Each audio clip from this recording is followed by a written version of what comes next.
Hello. Thank you for staying until almost the end of the entire conference, for those of you who joined. My name's Chad, and this is Matt, and we are from Oracle, and we worked on the FN project. So today's talk is about building a global scale FaaS on top of Kubernetes, and some of the learnings during that time, which is now. If you haven't seen a safe harbor statement before, it's pretty simple. There are forward-looking statements in this talk, so please do not make any buying decisions based on this talk. In other words, don't believe anything we say.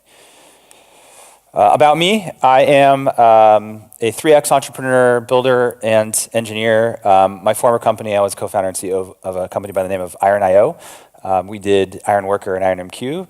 We were talking about this serverless stuff way back in 2010, before we actually thought it was going to be a term. We just thought it was really cool to not have to think about servers. I actually do have some proof that 2011, actually that's from 2010, so the Hacker News stuff must have come later, but it shows that we were kind of doing some writing and calling the future serverless, and it actually proved to be sort of smart. We didn't really think about it back then, but now it's a whole category of computing. In fact, it's a whole theme of KubeCon, which I thought was pretty cool. Matt.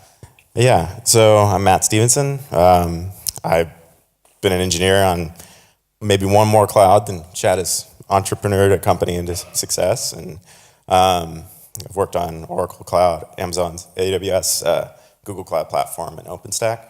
I started off in the DevOps community building out Apollo at Amazon, so I'm kind of one of the OGs there.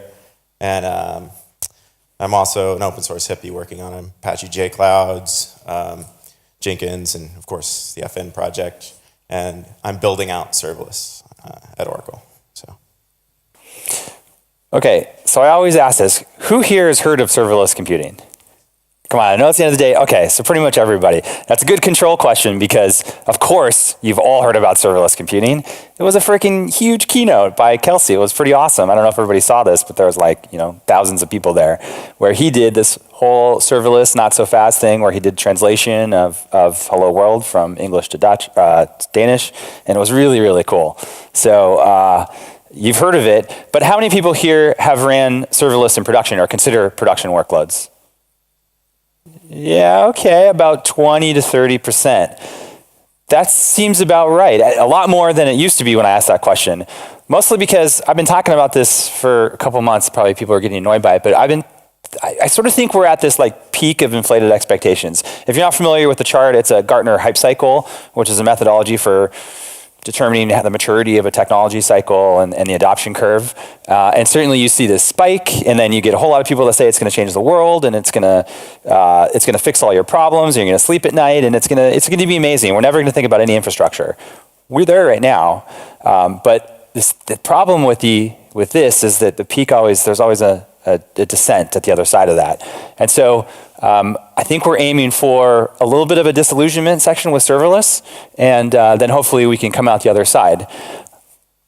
But another cool thing is we're actually seeing a ton of adoption. So serverless is being used in a lot of different places. We're seeing use cases all over the place. It's in keynotes, it's a whole category now. It's really exciting. This is something that NewStack put out, and actually this is a year old. It's kind of a headline article, so probably not totally true, but the numbers that they use show that serverless adoption is approaching or eclipsing containers. So that's pretty cool. This talk is about helping us move towards this slope of enlightenment. So hopefully we can share some of our experiences, avoid the trough of delusion, or at least reduce the time that we're there and move into the slope of enlightenment. There's a lot of talks, a lot of great talks on serverless architectures, how to apply best practices, CI/CD. There's a whole bunch of really cool stuff out there, and there will continue to be really good talks on that as we continue to mature the ecosystem. But this one is more about our experiences of launching a functions as a service on top of Kubernetes, because we believe that a lot of people are going to want to do that. There are a lot of customers for a lot of reasons that want to operate and own and control their own serverless solutions on top of Kubernetes. Yes, it is still serverless to the developers, but of course there are always servers. So this talk is mostly about peeking behind the curtains of what we are up to at Oracle, launching Oracle Functions, which is based off an open source project. And we're talking about Helm and how we wire these things together. So we'll share some Helm code and the things behind that. We talk a little bit about multi-tenancy and what that means to us and how we do isolation and some of the gotchas there.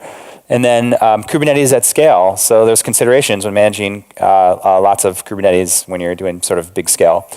And then, of course, we'll throw in a bunch of things around operators, controllers, flex volume drivers that we've written, and other cool Kubernetes stuff that we've been able to contribute back to the ecosystem along the way. Oh my. We are building a service, and it is based off the FN project. We're not going to talk about the FN project a whole lot, but the FN project is an open source serverless platform that enables developers to easily build and ship code to the cloud. Containers are the primitive, so it operates off standard in and standard out, and any container can be your function. It's open source, you can take it, you can run it on your own, you don't even have to call anyone, you don't have to talk to anybody at Oracle, and you can be off to the races. We're also going to be building a service, which is what this talk is about. A global scale to us is 15 plus regions that we've announced, a big expansion plan across the globe through EY19, and FN Oracle functions will be in all of those. Most of those, hopefully all of them. We're also backed by industry high SLAs. Oracle's known for its enterprise customer base who have very high demands and high workload demands, particularly around SLAs and lots of acronyms that mean lots of things to lots of people, mostly around security. So PCI, SOC, HIPAA, ISO, and FedRAMP. We have DoD data centers. So this is going to be pretty big scale stuff. And Matt's one of the guys that's definitely building it. So he's got a good perspective on it. This is what our service looks like. Sorry for the Chad dash. I just had to call it something when I was deploying using a Helm script so I could take this slide. But we have, check this out. We have all of our stuff at the top, our pods. So basically we have our FN API. That's annoying, sorry. We have our FN API. We have FN Flow, which is a workflow product, and another open source project that we won't show today, but we deploy that with our Helm charts. We have the FnLB, which routes traffic. It's like a smart load balancer to ensure that we have hot containers. So there's some routing stuff there that we can talk about. And then our UI, and then of course we're using MySQL and Redis. It's pluggable, so you can use a bunch of different storage engines. And we'll talk a little bit about the operators that we've built for MySQL. That's really, really cool. Some of the authors are probably in this room that I can't see. And of course we've got services, deployments, and replica sets for all of that stuff to ensure that the service stays up. Okay, so I'm going to hand it over to Matt to talk about some of the details. Yes, you can. Okay, so we use Helm, obviously. It makes things a lot easier. One of the biggest benefits we get from Helm is that just makes everything a lot easier to wire up. And we've taken a lot of care in exactly what we're wiring up and how we're wiring it up. Yeah, that is kind of annoying. At least I bolded this stuff up a little bit. So we take a lot of care in what we're actually putting into the values.yaml. I don't know how many people in the room have used Helm yet, but for those of you who aren't familiar, the values.yaml is kind of this really nice overridable set of constants that you can apply through charts that give you the ability to override them on the command line and through various other mechanisms. And so we use that a lot in our deployments scripts for deploying our service. And so we take a lot of care in what we're doing exactly with that. The other thing there is that we try to avoid boilerplate where we can with Helm, but we don't want to do that at the cost of making things overly complex. So there's a lot of macros you can define in Helm, but those sometimes make things a little bit less obvious if you've used them a lot. It's just not as it makes it so you're not necessarily looking at your YAML files, your template files, to try and figure out where you're deriving names from. You're having to look at implicitly included files. So what else is up with Helm? We found that the requirements.yaml is not quite enough for what we need to do a lot of the time. A lot of that comes down to we have a lot of other operators that we deploy into our clusters, and because Helm generates a single YAML file, essentially, that gets applied to the cluster, there's not a whole lot of determinism as to when certain parts of the chart that gets generated gets applied.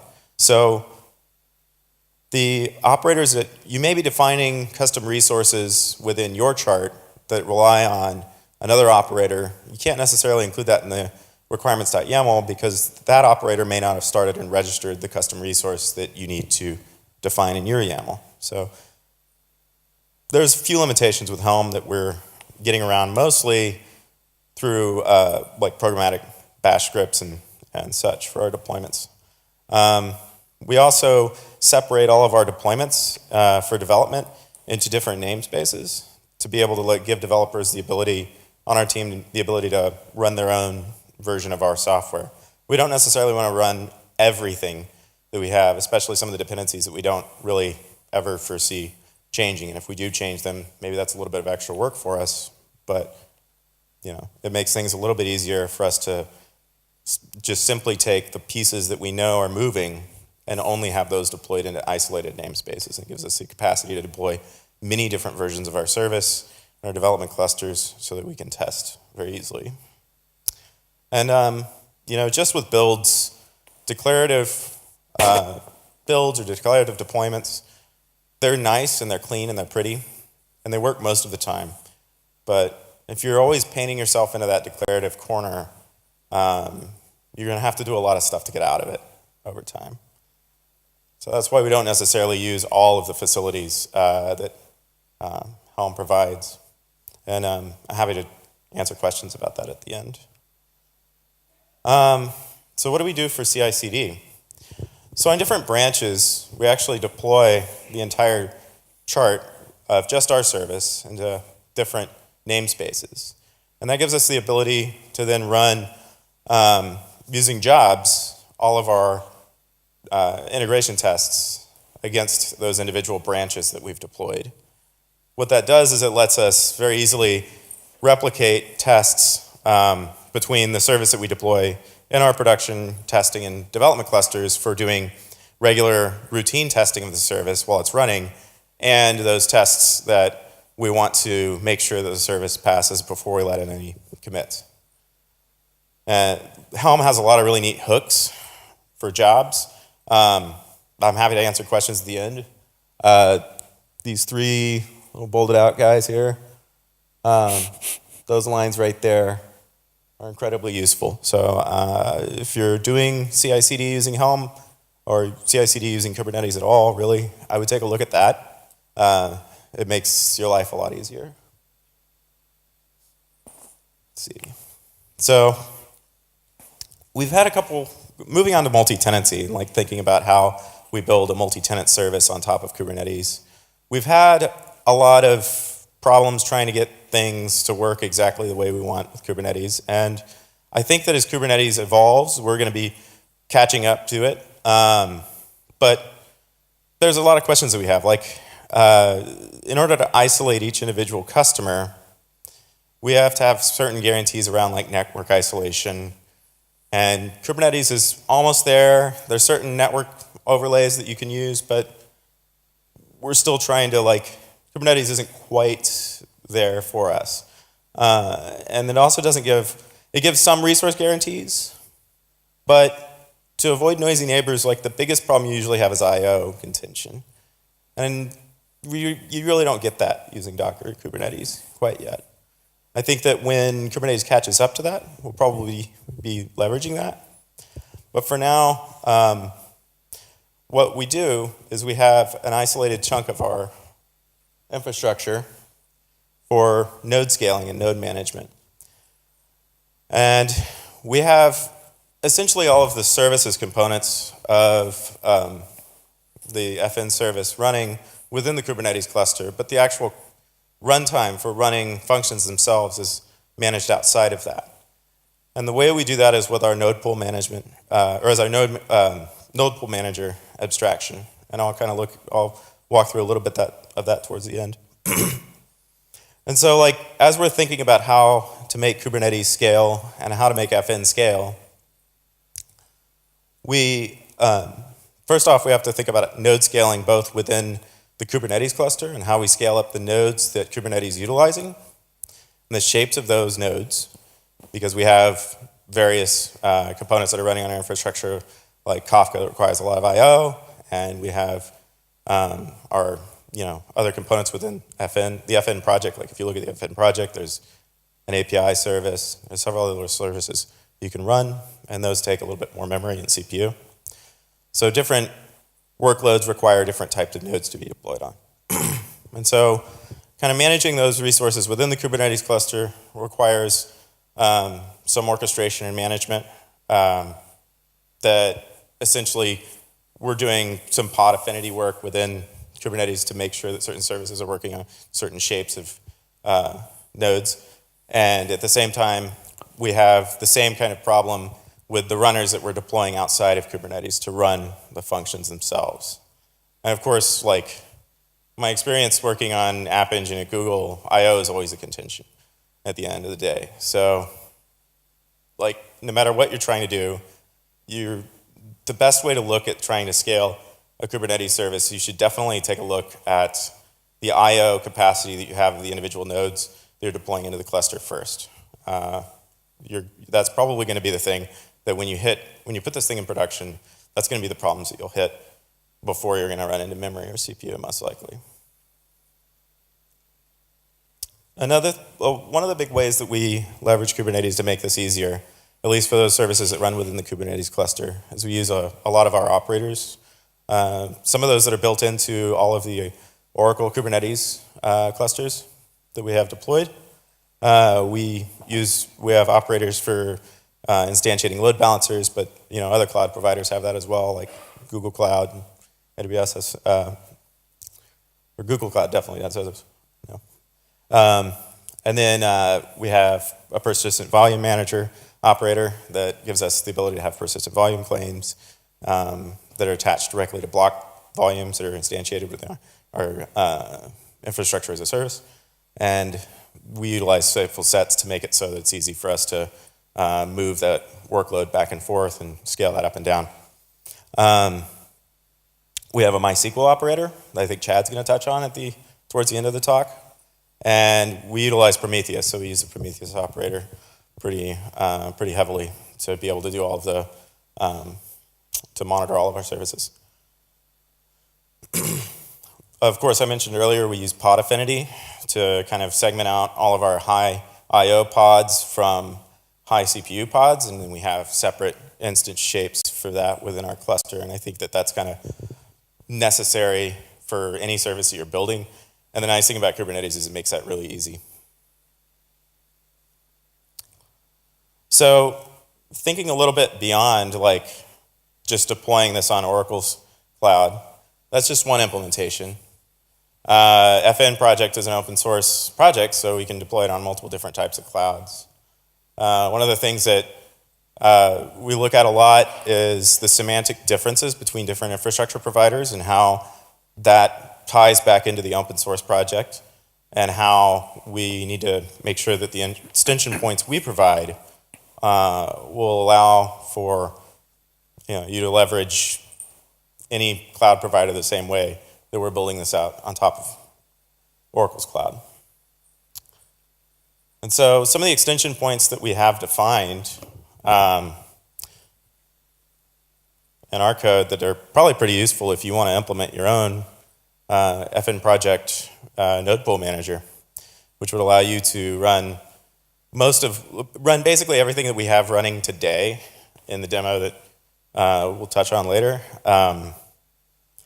in a Kubernetes cluster, aside from the actual running of the functions. Those run on separate instances at least for Oracle Cloud, and this is the extension points you can use to do that yourself. So we have the placer interface that implements a placement strategy. So it allows you to kind of say where a call will run on a specific pool of runners. The runner pool is an abstraction for getting a list of runners. So as the load, these are all extension points from within the load balancer itself in FN. And what we do is we essentially call back, the load balancer calls back and is reporting back, like it's getting back runners from the runner pool. And then the runner pool, as a result, knows where calls are being placed. And in our implementation, all these interfaces are implemented basically in the same service. We know how many calls are being placed out on the runner pool, and we can do that scaling within the pool manager, and this continue to feed runners back to the load balancer. So the load balancer always can be able to rotate requests onto different instances. So this node pool manager works to give us the ability to scale up and down the amount of runners that we're providing, and those runners are just standard instances using Linux Kit. We use Linux Kit to build the operating system that runs on them, and as we scale those, we use that to scale up and down. We use that for draining. We use that for being able to take different runners out of service that we identify as problematic, and so we can very easily cycle in and out runners, so we can make sure that these individual instances that are running code aren't necessarily staying in service for very long, so doing updates on them is very easy. We can just take them right out of service, update them, put them back into service. It's not a problem. Let's see, what else do we have here? The runner interface is just for executing individual calls on the runner, and then the runner call interface provides access to all the individual details about the calls that are on the actual runners themselves. So if you implement these, you can implement FN on whatever infrastructure as a service provider you want. And now back to Chad. I forgot I left that image in. For our slick, awesome demo. Yeah, and one thing Matt talked a bit about is the node pool manager and some of the pieces that we're building. Our plan is to continue to open source a lot of the stuff that we use to operate and build our own service so that others can utilize that, because differentiation is not really around the FN project because it's open source, or the pieces that we use to actually build a service. Differentiation is highly optimized for Oracle Cloud infrastructure, running on bare metal, running on GPUs, integration with other services that we have and that we're building on top of Oracle Cloud. So we believe that the differentiation is not necessarily just in the FN code, because we want other people to go and launch services on that as well and offer their own custom services. So Node Pool Manager is really cool that we're working on, which is how we manage all of our infrastructure behind the scenes. So sort of like the exponentially weighted algorithms to ensure that we have the right amount of infrastructure and that we're placing runners or function requests on the right runners. So it's really cool stuff. So look out for some stuff there. The demo I'm going to show is, let's see. So it's a little bit of a spin on the Cloud Events demo that some of you probably saw Austin show at 11 a.m. this morning, which was really awesome. We've been working really hard to have this multi-cloud, multi-vendor Cloud Events specification be able to pass messages from storage engines on multiple providers to lots of endpoints, which were implemented by different function frameworks. So I took sort of the same stuff we built, and I actually took the same image processing that we did, which we don't have a really cool AI service like, say, Google or Microsoft yet. So we had to build some TensorFlow models that took a few days to build. We could recognize about 75 objects. So of course, we had some really good hits and some really terrible ones, but that's what you get when you limit the objects. So what I'm going to do is, it probably take too long to actually deploy it, but we can try. So if I do, let's do an echo. So FnAPI URL is where my machine is actually talking. So the CLI is talking to the api.oci.fnservice.io. OCI stands for Oracle Cloud Infrastructure. We're building contexts right now, which also known as providers, but in kubectl language, it's contexts. But that's not released yet into the CLI. So I simply changed the FnAPI URL to where I'm talking. So if I do fn routes inspect Cloud Events, let's say receiver, I can see that this receiver has a config variable called FnAPI URL api.oci.fnservice.io, and then I can just change my API URL to Google. So we also launched a cluster on Google on top of OKE, and I do fn routes inspect, and now I can see that this config var is actually api.google.fnservice.io. So I have two clusters of FN that we've deployed on top of Oracle Cloud and on top of Google GKE, and I am going to trigger, let's see, where is it? Multi-cloud trigger. So I'm going to pass it this payload here. This payload is taking two endpoints and excuse me, and opening up some Go channels and firing off a couple images, I think 3 each to each of those endpoints. So we're doing Google and Oracle Cloud. And I'm going to use a trigger binary that I've already built from Go. And if I have this open properly, let's just do it a couple times here. Then, in theory, if we have a connection, which I don't even know if we do. Yep, there we go. Cool, so we start seeing images come into Slack. You can actually see where it ran. So this one ran, it's a person. It looks like a Burning Man from a photo that Matt put in there. It was ran on Oracle Cloud, and it identified some people. We got a hot dog. Yes, it's not a hot dog.